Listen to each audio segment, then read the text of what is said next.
Hi guys, my name's Anthony Cummins and welcome to this. This is just an ad hoc video, so apologies if it's a bit of a rambling one, but I saw Christa's video the other day in the Bansen Shukai series, which of course is open to anyone, and it's not just me and Christa doing it, it's literally everyone is invited, and you can, you know, join in as you will.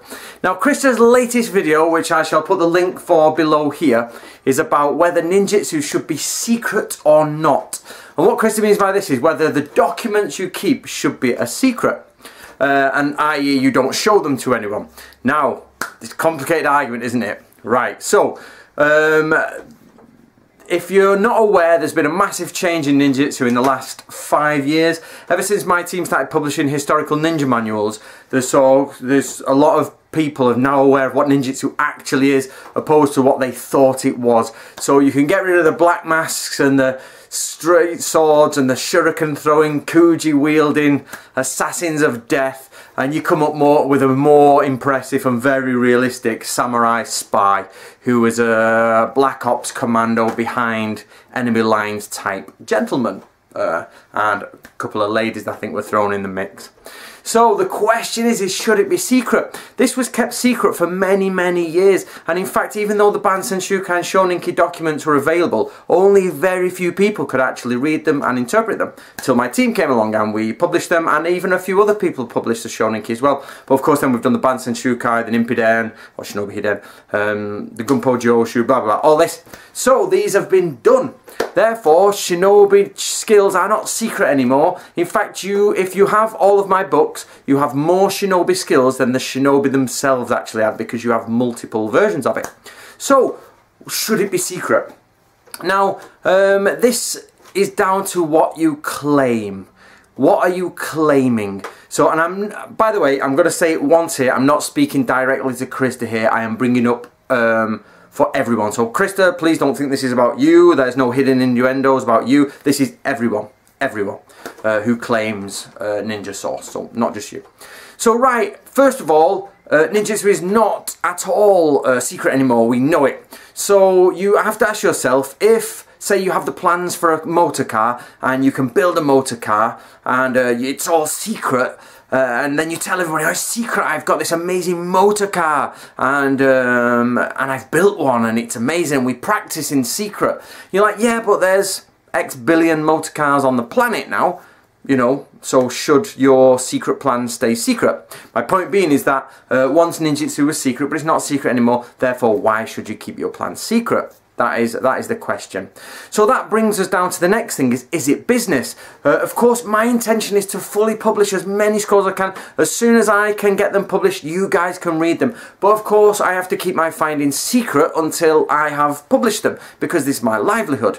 And you know, I can't go around giving them out like willy-nilly, and then people, and I don't get to feed, you know, my children to come or take them to school and things like that. So that's always an issue. So you have to remember, if somebody is withholding their scrolls because they're going to publish them, but they're realistically going to publish them, not hiding behind the shield of I will publish them, but never do, then yeah, I think you have to go with that, because yeah, business is, we are not ninjas, we're not samurai. Ninjas and samurai don't exist anymore. We live in a very capitalistic world, and we really need to make money to keep going, otherwise you have a crap life. Therefore, if it's to make money fairly and honestly, then I think there's no problem with that. Yes, you should keep your scrolls secret until you've published them, but give a timeline for publishing.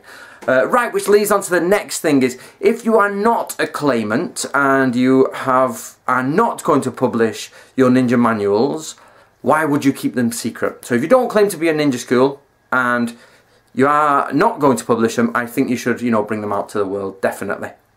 Because what's the point? Otherwise, you're not losing any money, you're not losing any press, you're not losing any of your claim, whatever, because you don't claim anything, and you gain prestige. It's a win-win situation. So if you do not claim, but and you don't want to publish, then why should you, you know, hold them? And in fact, I have to say thank you to a guy called Rouge, I think it's pronounced. He gave me the some scrolls to do this, and I'm going to publish him in my upcoming book, guys, which will be out in about 12 months, I think, when it goes through the publishing system. But yeah, some new scrolls in there, some new stuff, and you're going to get it. And oh, I would never have had that if it wasn't for his generosity. So that is excellent there. So that will be coming out in the next 12 months.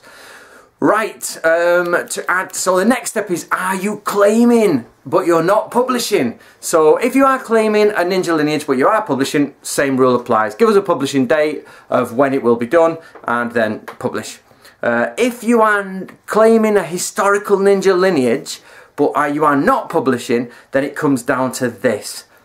Why would you not show them? So many people answer this, say, oh well, because my teacher said you shouldn't show them, their teacher, and they've been secret for years. That is very, very much a Japanese way, not a problem, that's fine. However, the only difference being is that not all, but many Japanese senseis and people are bringing this stuff out now. So remember Katori Shinto Ryu, I always bring this up because it's a very good example. Is they used to have to sign Keppan, blood seal and blood oath, like most schools did, because it was very secret and they hardly ever did it. But since the 70s and 80s, they've been showing it all around the world. They've wrote their manuals. They even told me in a day interview about their secret ninja teachings. They didn't keep it secret anymore. So I'm going to break the claimants into two. So there are to date no claimants which have documentation of lineages and school that takes them back into the Edo period, and they are pretty much a major ninja school. The only two I can think of that actually have ninjutsu in them and they say this is ninjutsu is Katori Shinto Ryu, which they did, and he's publishing it in another book coming up, and he's publishing his old book, and it's very small, and I published it, so it's well known. And the other one is Muhyoshi Ryu. Now Muhyoshi Ryu, they don't claim to be ninja at all, they just simply have the Mizukagami, which is a ninja scroll inside their school, and its teachings passed down from their originator back in the early 1600s. So them guys don't even claim ninja, and they have it, and to be honest, they don't really over-publish themselves or really do much to promote their school.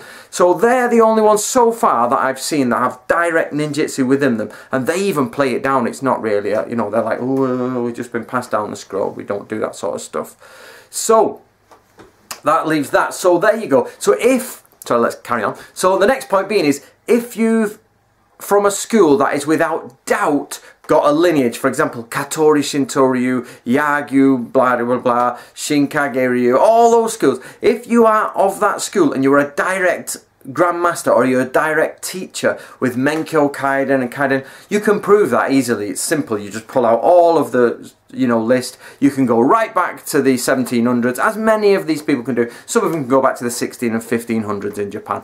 No problem. So then they have a bit more power because they say, well, you know, we've kept this tradition for many, many years.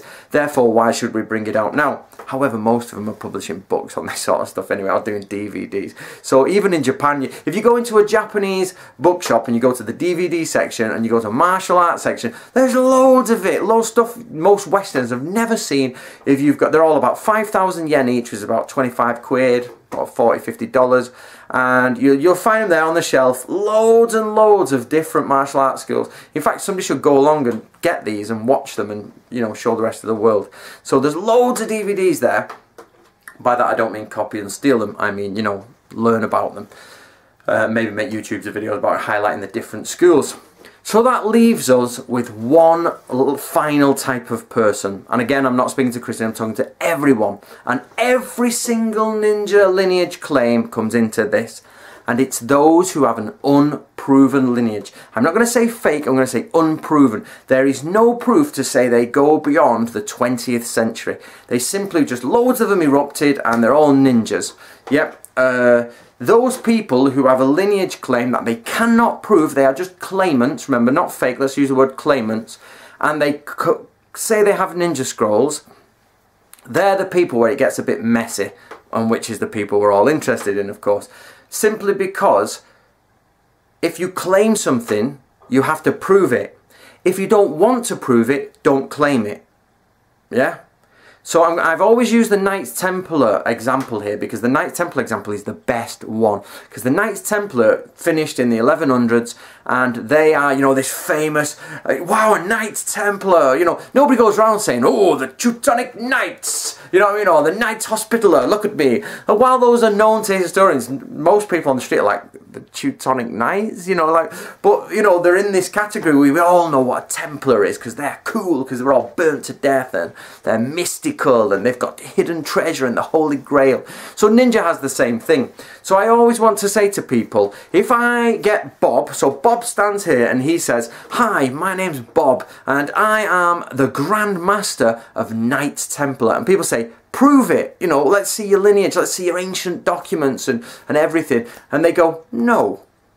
It's like, well, okay, why are you claiming it then if you don't want to prove it? So I don't understand why people claim it but don't prove it. If you claim it, put the money where the mouth is and prove it. If you don't want to prove it, don't claim it. So that's the problem we're at. So for people like Christa and everyone else, they've got this issue where they claim something but will refuse to prove it, which I think is within their rights. Don't get me wrong, I think Christa has all the rights in the world to keep her documents to herself. They're her personal possessions. She doesn't have to show them to anyone. Totally correct. But then the ninja part of her school should be kept quiet. It should be, we do bujitsu, we do you know, budo, and we do karate this, and we do jiu-jitsu that, and kempo. So therefore, you know, just come see us. And then students who come into that, you can say, well, we do ninjutsu as well. Or you should play down, like for example, it's called Budo Ryu Ninjutsu Dojo. It's like, why isn't Ninjutsu Dojo claimant, but they don't actually prove the ninjutsu? Just do the other stuff, the very provable lines of, you know, Iaido and things like that. Okay, my battery's about to die, but I think you get the gist. Is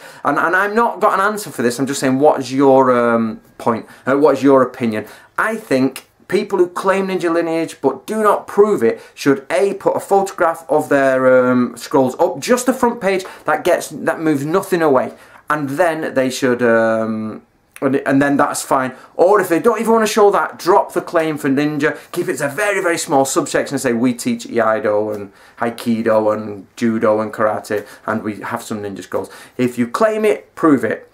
But if you want to keep it to yourself, keep the entire thing to yourself. Don't come out and say, "I'm a Knights Templar, I shall not prove it because I don't wish to." You know what I mean? There's none of that sort of stuff. Okay, battery's really going now, guys, so if it clicks off, I apologise. But you get that. So what do you think? I'm not talking about Christa, I'm talking about everybody here. Should they prove it? Yes or no?